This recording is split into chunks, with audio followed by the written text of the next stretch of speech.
Hey everyone! Thanks for joining us for the second Book Talk Radical Reads for our teens. I'm Katie Pennington with the Calcasieu Parish Public Library, and on behalf of all of us, we miss you guys. Now before I jump into the book talk as promised, I'm going to share a piece of artwork with you, and then we'll play the popular game, Two Truths and a Lie. And this is to encourage you to research on your own and see if you can sort fact from fiction. I have a very special piece of art to share today. This is an original oil on canvas by artist Ellen Cox, and she's been kind enough to grant me permission to share this with you. And if you like Ellen's work, you can find more on Etsy at Ellen Cox Art, no spaces.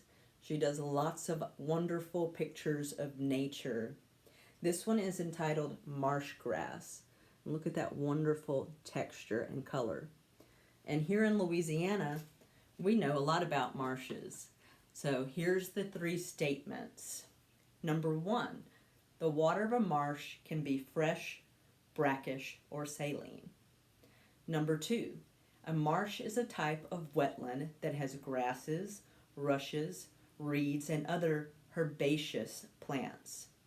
And number three, vernal pools are a type of marsh found year-round in shallow water. So which one is the lie? And moving on to our book talk, Radical Reads, I've got two wonderful graphic novels that fit into the category of Radical Reads. The first one is called This One Summer, and it's meant for readers ages 12 and up. It's an award-winning title. It's by Mariko Tamaki and illustrations by Jillian Tamaki. They're both from Canada, and you can find out a little bit more about them on the back. This book is available immediately on Overdrive, so while you can't make it into the library physically right now, you can read this title if you have a library card. And it's beautifully illustrated. That's probably my favorite aspect of the book. Our protagonist, Rose, always goes to the same beach house with her parents. So she meets her best friend Wendy there, and that's what this story is about. Rose is on the cusp between childhood and becoming a teen, and it kind of delves into her mind and this transition that she's undergoing. The controversy comes in because her parents are always fighting, as well as her and her best friend Wendy. They witness an ongoing tragedy, to speak, in this small town. And so they have each other to go through this. And I wanted to share a couple of the illustrations just so you can see how beautiful they are. So this is one of some of the plants. And then,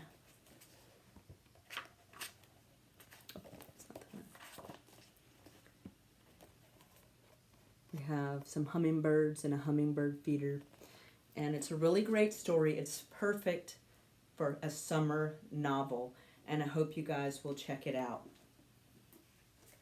The second radical read I have is meant for a little bit older audience, 14 and up, and it's called How I Made It to 18, a mostly true story by Tracy White.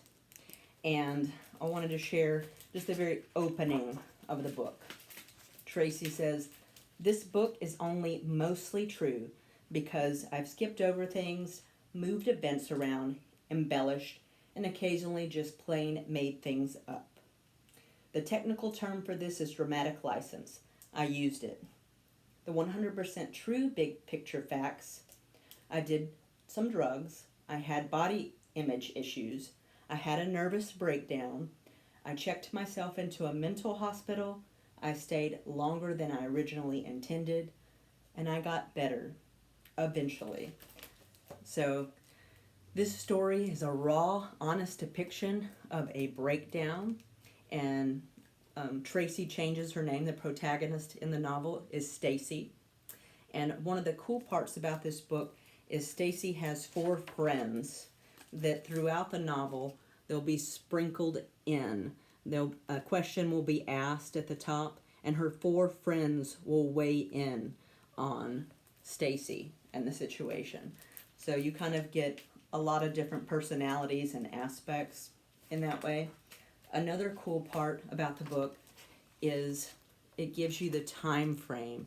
So here she's been in the mental hospital for 49 hours, and then there'll be a medical record to go along with it, so you can kind of see how she's doing and how she progresses through the novel.